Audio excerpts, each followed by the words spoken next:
ନାଇଁ ମୁଁ କହିଲି ଯିଏ ବି ସଂଶ୍ଳିଷ୍ଟ ଅଛନ୍ତି ପରୋକ୍ଷରେ ହଉ କି ପ୍ରତ୍ୟକ୍ଷରେ ହଉ ଯିଏ ତଳ ସ୍ତରରୁ ଉପର ପର୍ଯ୍ୟନ୍ତ ଦେଖନ୍ତୁ ପୁରା ନିଷ୍କର୍ଷ ବାହାରି ନାହିଁ।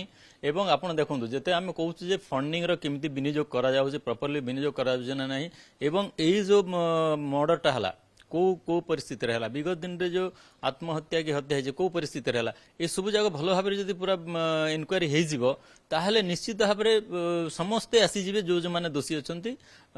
ତେଣୁକରି ଏଥିରେ ପ୍ରତିଷ୍ଠାତା ମଧ୍ୟ ବଞ୍ଚି ପାରିବେ ନାହିଁ। ତାଙ୍କରି ଗଢ଼ି ତୋଳିଥିବା ଅନୁଷ୍ଠାନ ତ ସେଠି ଯାହା କିଛି ହେଉଛି ମୋରାଲି ଏବଂ ସବୁ ଦୃଷ୍ଟିରୁ ସେ ଦାୟୀ ଯାହା ବି ଅଘଟଣ ହେଉଛି। ପ୍ରଶ୍ନ ଉଠିବା ସ୍ୱାଭାବିକ ଯେଭଳି ଭାବରେ ଜଣେ ଛାତ୍ରଙ୍କୁ ହତ୍ୟା କରାଯାଇଛି ଏବଂ ତା ପରବର୍ତ୍ତୀ ପର୍ଯ୍ୟାୟରେ ଏସଟି କମିଶନ ଠାରୁ ଆରମ୍ଭ କରି ଆଦିବାସୀ ମନ୍ତ୍ରାଳୟ ମଧ୍ୟ ଗୁରୁତ୍ୱର ସହିତ ଏହାକୁ ନେଇଛି ଏବଂ ଏଥିମଧ୍ୟରେ ସେଠାରେ ଯେଭଳି ଭାବେ ଛାତ୍ରମାନଙ୍କୁ ରଖାଯାଉଥିଲା ଯେଭଳି ଭାବେ ସେମାନେ ଯୋଉ ପରିବେଶରେ ସେମାନେ ରହୁଛନ୍ତି ତାଙ୍କୁ କିଭଳି ଭାବରେ ସେଠାରେ ରଖାଯାଉଥିଲା ଏବଂ ସେ ଛାତ୍ରଛାତ୍ରୀମାନେ କିଭଳି ମାନସିକ ପରିସ୍ଥିତିରେ ରହୁଥିବେ ଏ ବାବଦରେ ନିଶ୍ଚିତ ଭାବରେ ତ ଅନୁସନ୍ଧାନ ଚାଲିଛି ଏବଂ ତା ପୂର୍ବରୁ ମୁଁ ଆପଣଙ୍କୁ କହିବାକୁ ଚାହୁଁଛି ଆମ ସହିତ ବଳଭଦ୍ର ମାଝୀ ଯୋଡ଼ି ହେଉଛନ୍ତି ତାଙ୍କ ସହିତ ଆମେ ଆଲୋଚନା କରିବା। ଏ ପ୍ରସଙ୍ଗ ଅତ୍ୟନ୍ତ ଗମ୍ଭୀର ପରିସ୍ଥିତି ସୃଷ୍ଟି କରିଛି ଏବଂ ଦିଲ୍ଲୀରେ ମଧ୍ୟ ଜାତୀୟ ଗଣମାଧ୍ୟମରେ ମଧ୍ୟ ଶିରୋନାମା ପାଲଟିଛି। ପ୍ରଥମେ ଓଟିଭିକୁ ସ୍ୱାଗତ କରୁଛି। ଯେଭଳି ଭାବେ ଆମେ ଆଲୋଚନା ୟା ପୂର୍ବରୁ ମଧ୍ୟ କରୁଥିଲେ ଏବଂ ଆପଣ ମଧ୍ୟ ଏହାକୁ ନେଇକି ତୀବ୍ର ଅସନ୍ତୋଷ ମଧ୍ୟ ବ୍ୟକ୍ତ କରୁଥିଲେ। ବର୍ତ୍ତମାନ ଯୋଉ ଛାତ୍ର ଜଣଙ୍କୁ ହତ୍ୟା କରାଯାଇଛି ବର୍ତ୍ତମାନ ସୁଦ୍ଧା ତାକୁ ତା ପରିବାରକୁ ନ୍ୟାୟ ଦେବା ସମସ୍ତଙ୍କର ଗୋଟେ ପ୍ରୟାସ ରହୁଛି। ଏସଟି କମିଶନ ଠାରୁ ଆରମ୍ଭ କରି ଆଦିବାସୀ ମନ୍ତ୍ରାଳୟ ମଧ୍ୟ ଏହାକୁ ନିନ୍ଦା କରୁଛନ୍ତି। ଆପଣ କ'ଣ ଚାହିଁବେ ଏହାର ଗୋଟେ ପ୍ରପର ଅନୁସନ୍ଧାନ ହେବାର ଆବଶ୍ୟକତା ରହିଛି ଏବଂ କିସ୍ର ଯିଏ ପ୍ରତିଷ୍ଠାତା ଅଛନ୍ତି ତାଙ୍କୁ ମଧ୍ୟ ତଦନ୍ତ ପରିସରଭୁକ୍ତ ହେବା ଆବଶ୍ୟକତା ରହିଛି। ଦେଖନ୍ତୁ ଏଇଟା ମୁଁ ବିଗତରେ ଯେମିତି କହିଥିଲି ଏଇ ବିଷୟକୁ ନେଇକି ଏଇ ଘଟଣାକୁ ନେଇକି ଦୁର୍ଘଟଣାକୁ ନେଇକି ତ ଦୁର୍ଘଟଣାଟା ତ ନୁହଁ ଘଟଣା ହତ୍ୟାକୁ ନେଇକି ଯେ ବାରମ୍ବାର ଚାରିଟି ଛାତ୍ର ହତ୍ୟା ଆତ୍ମହତ୍ୟା କିମ୍ବା ହତ୍ୟା ଆତ୍ମହତ୍ୟା ଏହି ପ୍ରକାର ହିଁ କିଛି ରୂପ ହେଉଛି ଏବଂ ଏଇଟା ତ ନିଶ୍ଚିତ ଭାବରେ ହତ୍ୟା ହିଁ କରାଯାଇଛି। ଗୋଟେ ଶିକ୍ଷାନୁଷ୍ଠାନରେ ଗୋଟେ ଛାତ୍ରକୁ ହତ୍ୟା କରାଯିବା ଏବଂ ଯେଉଁ ପରିବେଶରେ ରହୁଛନ୍ତି ସେଟା ସମସ୍ତେ ମଧ୍ୟ ବିଭିନ୍ନ ଯେଉଁମାନେ ଯାଇଛନ୍ତି ତଦନ୍ତ ପାଇଁ ସେମାନେ ଦେଖିଛନ୍ତି ତାଙ୍କ ରିପୋର୍ଟ ମଧ୍ୟ ଦେଉଛନ୍ତି ଗଣମାଧ୍ୟମରେ ଆପଣଙ୍କର ଚ୍ୟାନେଲରେ ମଧ୍ୟ ଦେଖାଉଛନ୍ତି।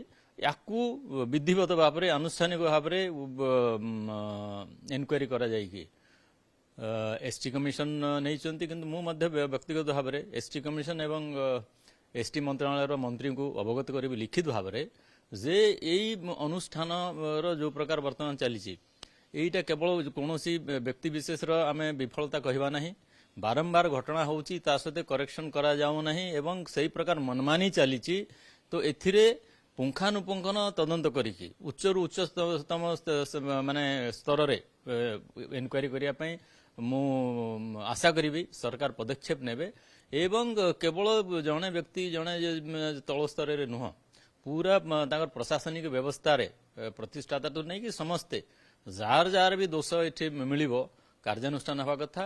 बर्तमान मते तो शंका लगे ये अनुष्ठान विधिगत भाव में चलला परिस्थिति अच्छी ना ना सेमती गोटे से सिस्टम अच्छी ना ना गवर्नमेंट को टेक ओवर करने पड़ो कि कहीं ना सरकार पैसा एथि अच्छी पब्लिक मनी अच्छी आउ धनजीवन विशेष करके कोमलमती शिशु छात्र छात्री मानकर जीवन को आम ए प्रकार जनकर गोटे अनुष्ठान उपर छाड़ी पारिबा नहीं बहुत सांघातिक विषय या गुरुतर समस्त नहीं कि या गोटे निष्कर्ष रे पहुंचवा दरकार अच्छी जमी छात्र छात्री मैंने आगामी दिन में सीट असुविधार सम्मुखीन न हूँ एवं जो मैंने छात्र छात्री विगत दिन जीवन जाइए परिवार प्रति न्याय मिलवार दरकार अच्छी।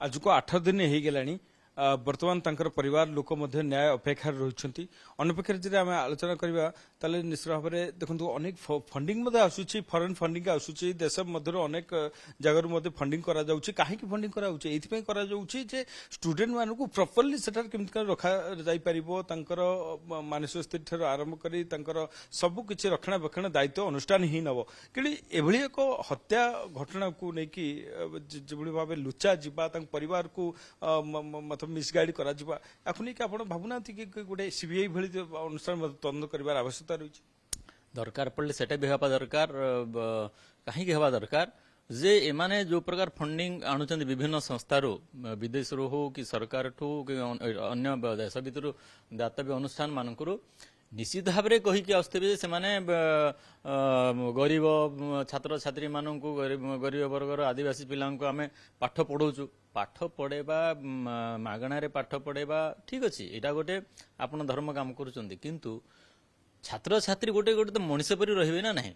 ଗୋଟେ ଏମିତି ଗୋଟେ ପରିବେଶ ରହିବା ଯୋଉଠି ଗୋଟେ ତାଙ୍କ ଗୋଟେ ମଣିଷ ପରି ରହୁଛୁ ଏବଂ ତାଙ୍କର ମନୋବଳକୁ ଉଚ୍ଚ କରିବା ପାଇଁ ତାଙ୍କୁ ଗୋଟେ ଭଲ ମଣିଷ ହିସାବରେ ପ୍ରତିଷ୍ଠିତ ବ୍ୟକ୍ତି ହିସାବରେ ନିଜକୁ କେମିତି ପ୍ରତିପାଦିତ କରିପାରିବେ, ଆଗାମୀ ଗୋଟେ ସୁନାଗରିକ ହେଇକି କେମିତି ଗଢି ପାରିବେ ଯେକୌଣସି କ୍ଷେତ୍ରରେ। ସେ ପରିବେଶରେ ଯଦି ସେମିତି ଯିବେ ନାହିଁ ତାଙ୍କର ମନୋବଳ କୋଉଠି ଆସିବ? ସେମାନେ ପାରାଭାଟିରେ ରହିବେ, ନିଜକୁ ତ ସେ ପାରା ଛୁଆ ବୋଲି ଭାବୁଥିବେ କି ନହେଲେ ଆହୁରି ମଣିଷ ଛୁଆ ବୋଲି ତ ଭାବୁନଥିବେ। ସେଇଠି ଖାଲି ଶିକ୍ଷାନୁଷ୍ଠାନ ନାଁରେ ଭୁବନେଶ୍ୱର ନେଇକି ରଖିଦେଲେ ତ ହବ ନାହିଁ। ସେମିତି ଗୋଟେ ପରିବେଶ ଯଦି ଯିବେ ନାହିଁ ତାହେଲେ ସେଠିକାର ଛାତ୍ରଛାତ୍ରୀ ସେ ପ୍ରକାର ନିଜକୁ ଗଢି ତୋଳି ପାରିବେ ନାହିଁ। ତେଣୁକରି ପୁଙ୍ଖାନୁପୁଙ୍ଖାନୁ ଭାବରେ ତା ପୁରା ଫଣ୍ଡିଂ ହେଇଛି, ସାରା ତାର ସୁବିନିଯୋଗ ହେଇଛି ନା ନାହିଁ, ଛାତ୍ରଛାତ୍ରୀଙ୍କ ପାଇଁ ଯୋଉଟା ଅଛି ତା ପାଇଁ ଉଦ୍ଦିଷ୍ଟ ସେଇଥିପାଇଁ ଖର୍ଚ୍ଚ ହେଇଛି ନା ଅନ୍ୟ କୋଉଥିପାଇଁ ଖର୍ଚ୍ଚ ହେଇଛି, ସବୁ ଜିନିଷ ଏବେ ଇନକ୍ୱାରି ହେବାର ଅଛି। ତେଣୁକରି ନିଶ୍ଚିତ ଭାବରେ ଯଦି ଦରକାର ପଡ଼ିଲେ ସିବିଆଇ ବି ଇନକ୍ୱାରି ହେବା କଥା, ନହେଲେ ହୁଏତ ସବୁ ବିଷୟ ଆସି ନପାରେ। ବର୍ତ୍ତମାନ ସୁଦ୍ଧା ପ୍ରତିଷ୍ଠାତା ଯିଏ ଅଛନ୍ତି ଅଚ୍ୟୁତ ସାମନ୍ତ ବର୍ତ୍ତମାନ ସୁଦ୍ଧା ମୁହଁ ବି ଖୋଲୁନାହାନ୍ତି, ଗଣମାଧ୍ୟମକୁ ସାମ୍ନା ବି କରୁନାହାନ୍ତି। ନାଇଁ, ତାଙ୍କର ତ ନିଜର ଗଣମାଧ୍ୟମ ଅଛି, କିଛି ନହେଲେ ନିଜର ଗଣମାଧ୍ୟମରେ କହିଦିଅନ୍ତୁ କଣ ହେଇଛି, ଭଲ ହେଇଛି, ଖରାପ ହେଇଛି, କଣ ହେଇଛି, କଣ ସେ ପଦକ୍ଷେପ ନେଉଛନ୍ତି, ନିଜର ଗଣମାଧ୍ୟମରେ କହିଦେବା କଥା। ସେ ତାଙ୍କର ଚ୍ୟାନେଲ ତ ତାଙ୍କର ଯାହା ଅଛି ଗଣମାଧ୍ୟମ ସେ ତ ବିଭିନ୍ନ ଲୋକର ଇଣ୍ଟରଭ୍ୟୁ ନେଇଥାଉଛନ୍ତି। ନିଜର ଶିକ୍ଷାନୁଷ୍ଠାନରେ ଏ ପ୍ରକାର ଅବ୍ୟବସ୍ଥା ଚାଲିଛି, ସେଥିରେ କାହିଁ କହୁନାହାନ୍ତି? ଏଇଟା ମୋତେ ଗୋଟେ ବହୁତ ପ୍ରଶ୍ନବାଚୀ, ବହୁତ ଗୁଡେ ଏଥିରେ ପ୍ରଶ୍ନ ଉଠୁଛି ଏବଂ ଏ ପ୍ରଶ୍ନର କୋଉଠି ନା କୋଉଠି ଜବନିକା ପଡିବା କଥା, ଉତ୍ତର ମିଳିବା କଥା, ନ୍ୟାୟ ମିଳିବା କଥା, ନଚେତ ଅତି ସାଂଘାତିକ ବିଷୟ ଏଇଟା। ସାର୍ ଦେଖନ୍ତୁ ସବୁ ଲେବୁଲରେ ଏହାକୁ ବିରୋଧ ମଧ୍ୟ କରାଯାଉଛି ଏବଂ ତା ସହିତ ଦେଖନ୍ତୁ ବର୍ତ୍ତମାନ ଗୋଟେ ପ୍ରକାର ଯେଭଳି ଭାବରେ ସେଠାରେ ଅବ୍ୟବସ୍ଥା ଏବଂ ଖୋଦ ଯେ ଅଚ୍ୟୁତ ସାମନ୍ତ ଅଛନ୍ତି ଫାଉଣ୍ଡର ସେ ମଧ୍ୟ ମୁହଁ ଖୋଲୁନାହାନ୍ତି ଏ ବାବଦରେ ଏବଂ ଯାହାକୁ ନେଇକି ଅତି ମାନେ ଜାତୀୟ ଗଣମାଧ୍ୟମ ଠାରୁ ଆରମ୍ଭ କରି ସମସ୍ତେ ଏକ ପ୍ରକାର ଗୋଟେ ସ୍ତବ୍ଧ ହୋଇପଡୁଛନ୍ତି।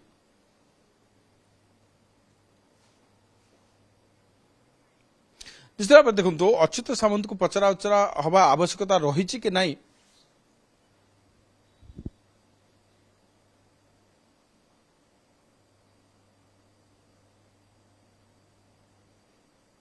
ନିଶ୍ଚିତ ଭାବେ ଦେଖନ୍ତୁ ଅଚ୍ୟୁତ ସାମନ୍ତ ଯେ ଫାଉଣ୍ଡର ଅଛନ୍ତି ସେ ବର୍ତ୍ତମାନ ସୁଦ୍ଧା ମୁହଁ ଖୋଲି ନାହାନ୍ତି ଗଣମାଧ୍ୟମ ଆଗରେ ଏବଂ ତାଙ୍କୁ ପଚରା ଉଚରା ବା ସେ ତଦନ୍ତ ପରିସରକୁ ଆସିବା ଆବଶ୍ୟକତା ରହିଛି କି ନାହିଁ ଏ ବିଷୟରେ ମଧ୍ୟ ଆମେ ଆପଣଙ୍କୁ ଜାଣିବାକୁ ଚାହୁଁଛୁ ଯେ କଣ ଆପଣ କହିବେ କି କଣ ଅନୁଭବ କରୁଛନ୍ତି ହବା ଆବଶ୍ୟକତା ଅଛି କି ନାହିଁ? ନାଇଁ, ମୁଁ କହିଲି ଯିଏ ବି ସଂଶ୍ଳିଷ୍ଟ ଅଛନ୍ତି ପରୋକ୍ଷରେ ହଉ କି ପ୍ରତ୍ୟକ୍ଷରେ ହଉ, ଯିଏ ତଳ ସ୍ତରରୁ ଉପର ପର୍ଯ୍ୟନ୍ତ ପୁରା ନିଷ୍କର୍ଷ ବାହାରି ନାହିଁ। ଏବଂ ଆପଣ ଦେଖନ୍ତୁ ଯେତେ ଆମେ କହୁଛୁ ଯେ ଫଣ୍ଡିଂ ର କେମିତି ବିନିଯୋଗ କରାଯାଉଛି, ପ୍ରପରଲି ବିନିଯୋଗ କରାଯାଉଛି ନା ନାହିଁ, ଏବଂ ଏଇ ଯୋଉ ମର୍ଡରଟା ହେଲା କୋଉ ପରିସ୍ଥିତିରେ ହେଲା, ବିଗତ ଦିନରେ ଯୋଉ ଆତ୍ମହତ୍ୟା କି ହତ୍ୟା ହେଇଛି କୋଉ ପରିସ୍ଥିତିରେ ହେଲା, ଏସବୁ ଯାକ ଭଲ ଭାବରେ ଯଦି ପୁରା ଇନକ୍ୱାରି ହେଇଯିବ ତାହେଲେ ନିଶ୍ଚିତ ଭାବରେ ସମସ୍ତେ ଆସିଯିବେ ଯୋଉମାନେ ଦୋଷୀ ଅଛନ୍ତି। ତେଣୁକରି ଏଥିରେ ପ୍ରତିଷ୍ଠାତା ମଧ୍ୟ ବଞ୍ଚି ପାରିବେ ନାହିଁ। ତାଙ୍କରି ଗଢି ତୋଳିଥିବା ଅନୁଷ୍ଠାନ ତ ସେଠି ଯାହା କିଛି ହଉଛି ମୋରାଲି ଏବଂ ସବୁ ଦୃଷ୍ଟିରୁ ସେ ଦାୟୀ ଯାହା ବି ଅଘଟଣ ହଉଛି।